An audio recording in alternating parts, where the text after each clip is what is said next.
Sa ngalan ng Ama at ng Anak at ng Espiritu Santo. Panginoon, isugo mo ang iyong espiritu at pagpanibaguhin mo ang muka ng aming mundo. Ang ating ebanghelyo ay mula kay San Lucas, Kabanata 4, talata 31 hanggang 37. At sa ebanghelyong ito, narito ang isang tagpo na si Jesus ay nagpunta sa Capernaum sa Galilea, at doon sa sinagoga ay nagturo siya noong araw muli ng pamamahinga.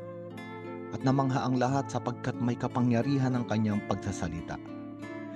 Kaya nga may isang lalaki roon na sinasapian ng masamang espiritu at sumigaw ito ng malakas. Ano ang pakialam mo sa amin, Jesus na taga Nazaret? Naparito ka ba upang puksain kami? Kilala kita, ikaw ang banal na mula sa Diyos. At dito sa ebanghelyong ito ay makikita natin ang maraming pangyayari sa ating simbahan. Sapagkat ang sinagoga ay isang banal na lugar.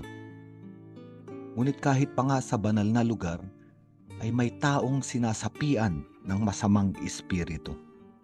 At makikita natin ang katangian ng isang taong sinasapian ng masamang espiritu.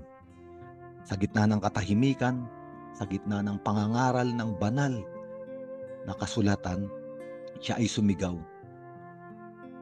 upang guluhin o maaaring gambalain ang pagninilay ng mga tao ng salita ng Diyos.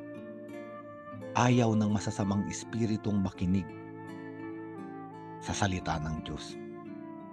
Ang pangalawang bagay na maaari nating makita, ang taong ito kahit siya ay nag-iisa, sapagkat siya ay isang lalaki, sinabi niya, ano ba ang pakialam mo sa amin? Ibig sabihin kahit siya ay isa lamang na tao, parang marami siya. At sa ibang bahagi ng ebanghelyo, may mga dyablo o may mga demonyo na ang pangalan ay pulutong. Masasamang espiritu, mga demonyo, bilang ng demonyo, maraming demonyo na namamahay sa buhay ng isang tao. Kaya nga, may mga tao na napakaraming katauhan. Iba-iba ang kanyang muka, iba-iba ang kanyang maskara. Hindi niya maunawaan ang kanyang sarili. Iba-iba ang takbo ng isip. May mga tao rin pa-iba-iba ng pangalan, na pa-iba-iba ng larawan. At ang mga taong ito, kung pwede nating sabihin, ay mga taong basag. Sapagkat ang isang baso, halimbawa ang isang kristal na napakaganda, ay maganda sapagkat siya ay iisa. Ngunit kapag ito ay nalaglag sa lupa at nabasag, napakarami na netong bahagi, iba-iba. At ang isang taong sinasapian ng masamang espiritu ay wasak, basag, sira.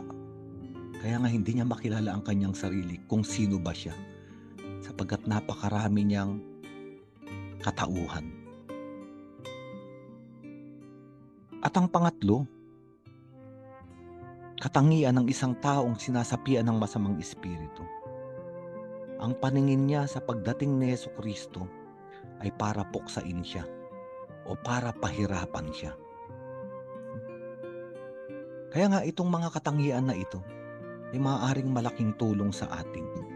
Kasi may mga tao na kahit pa nga nasa loob ng simbahan, palaging nagsisimba, kasama sa mga ministries, iba-ibang ministeryo o gawain sa simbahan, nag-iisip pa rin na ang Diyos ang may likha ng mga bagay sa kanyang buhay, kaya siya nagdurusa.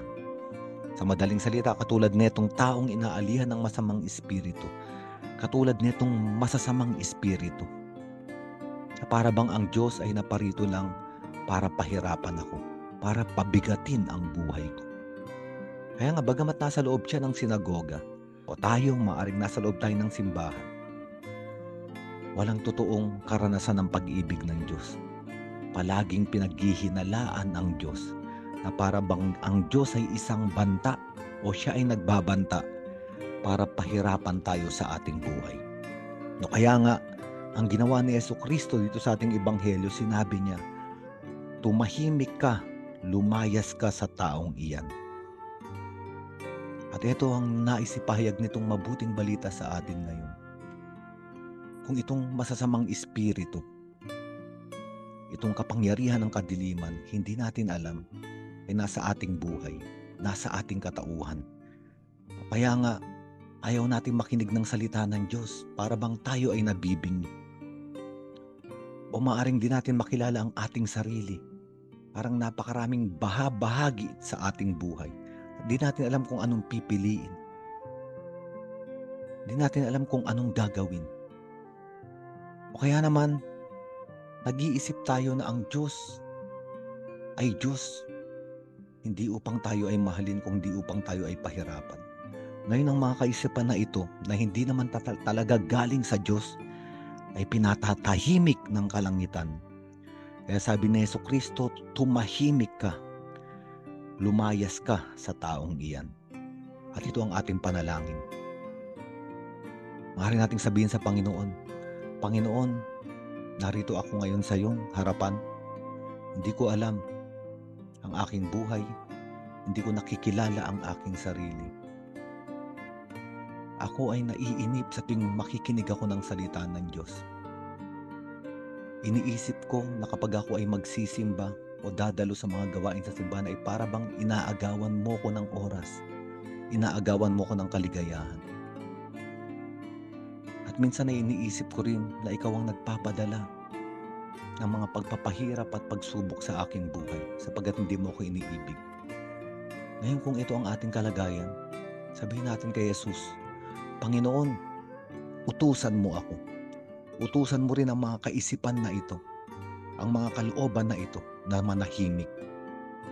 Na manahimik at totoong magtiwala ako sa iyo. At ngayong araw na ito ay palalayain tayo ng kapangyarihan ni Jesucristo. Sa ngalan ng Ama at ng Anak at ng Espiritu Santo.